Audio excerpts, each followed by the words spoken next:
Bugun bir ajoyib mavzu haqida gaplashamiz. Yengil avtomobillar mana bu qismi ko'rinmaydi. Ikkinchi bo'likda bemalol ruxsat beriladi. Slipoy zonalar deyiladi. Yuk avtomobillarda slipoy zonalar mavjud. Toshkent shahrida ham yo'llar tirband bo'lyapti. O'ng tomonni yo'li dabdalay deydi. O'sha dabdalani kim qilgan? Ko'rinmas zonalar mavjud yuk avtomobillarda. Avtotransport vositasi 15 kunga yaqin jarima maydonida turgan edi. Texpasportni demak sifatiga ham bir e'tibor bersanglar. Yevropa davlatlariga kiritilmayapti. Assalomu alaykum hurmatli nazoratchilar.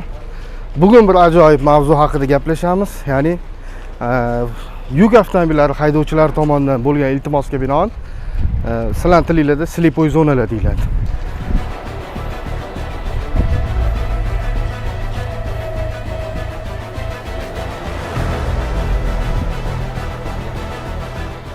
Mana hozir ko'ryapsizlar, juda katta avtomashina, ya'ni avtomobil harakatlar jarayonida. Mana hozirda Toshkent shahrida ham yo'llar tirband bo'lyapti. Boshqa viloyatlarda ham uje tirbandliklar boshlanyapti. Ana o'shunaqa holatlarda ko'pgina haydovchilarimiz, yuk avtomobillari haydovchilarimiz slipoy zonani ko'rmaydi, ya'ni ko'rinmas zonalar mavjud yuk avtomobillarda va yengil avtomobillarning ko'rinmaslik natijasida yo'l transport hodisalari sodir bo'lyapti.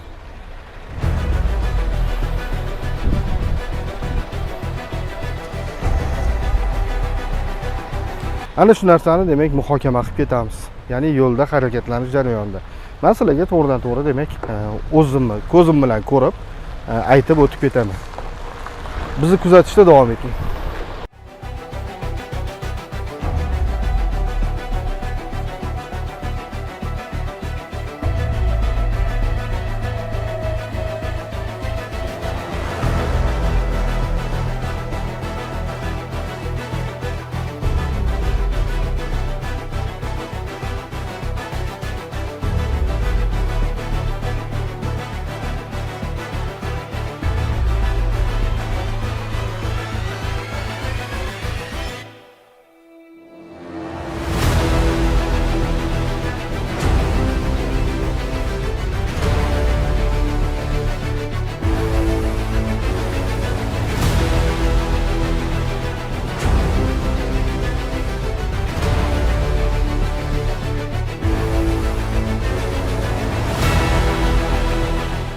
Hurmatli kuzatuvchilar, mana ko'rib turibsizlar, demak yuk avtomobillarida slipoy zonalar mavjud. Ya'ni o'sha slipoy zonalarda transport vositalarini demak ko'rinmaydigan qismlari bor. Ya'ni yengil avtomobillar mana bu qismi ko'rinmaydi.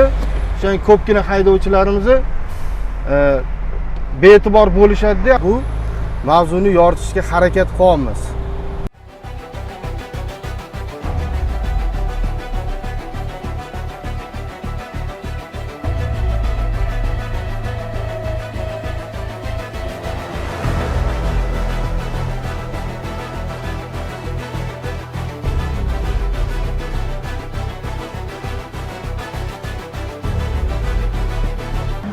Va krugazor haydovchining ko'zi bilan ko'rsatyapman-da men.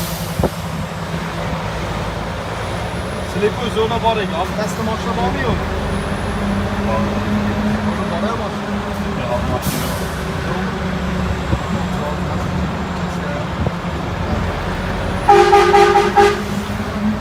Yana bitta narsa, mana bu yo'ldagi chiziqlar ham bu transport vositalari kengligiga mos emas. Ya'ni eng kichkinasi 270 dan 330 gacha bo'lishi kerak.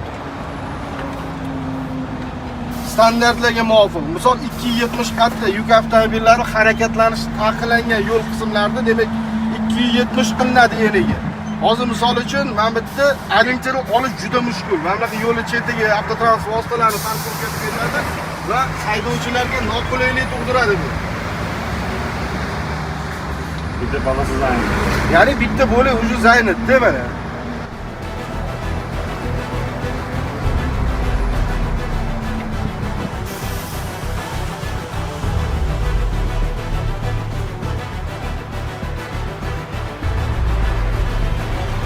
Qog'ozdan qaylish mumkinmi hozir? Yuk avtomobillariga agar chetga chap bo'laydan burilish yoki qaylish imkoniyatini bermaydigan bo'lsa, ikkinchi bo'laydan bemalol ruxsat beriladi chapga burilishga. Misol bu yerda hozir orientir katta, shuning uchun men chap bo'laydan burilaman, chapga qarab. Mana hozir mana sifatli ko'rinmaydi, pastga boshlayman. Sizga ko'rinmaydi. Sizga ko'rinmaydi.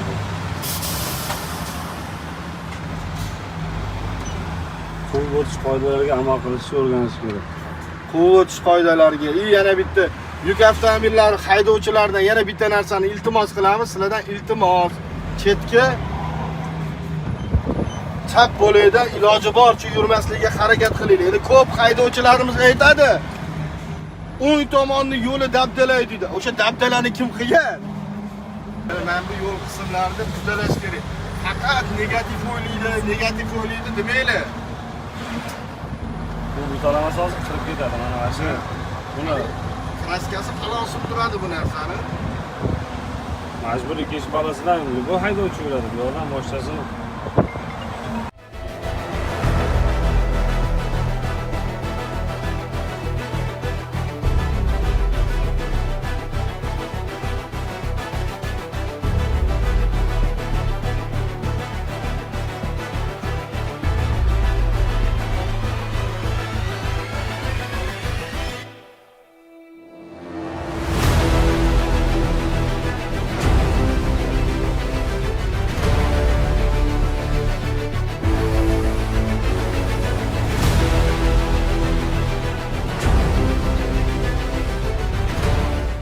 Yana bitta narsa, hozir xalq tili bilan aytganda Fayzobodga ketamiz.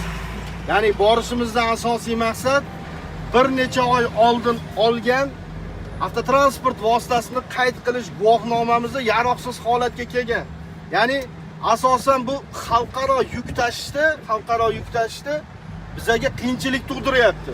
Sababi o'chib ketadi, nomerlar o'chib ketadigan bo'lsa, bir necha oy oldin bitta masalani yoritgandik, ya'ni avtotransport vositasini qayd qilish guvohnomasini Qozog'iston Respublikasida soxtaligi gumonlanib, avtotransport vositasi 15 kunga yaqin jarima maydonida turgan edi. Ya'ni bizda chiqarilayotgan sifatsiz o'sha qayd qilish guvohnomalari tufayli sizlardan iltimos mutasaddilar, mana shu texpasport deymiz, texpasportni demak sifatiga ham bir e'tibor bersanglar.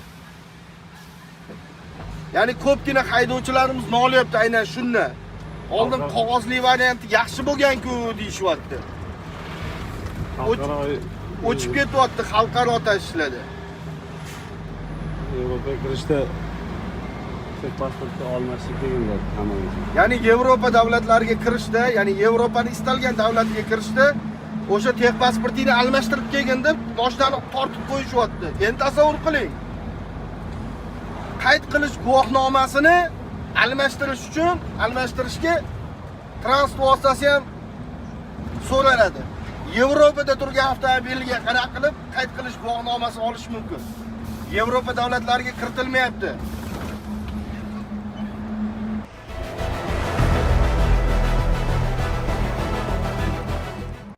Xo'p, hurmatli kuzatuvchilar, yuk avtomobillari to'g'risidagi demak mavzuyimiz sizlarga yoqdimi yoki yo'qmi?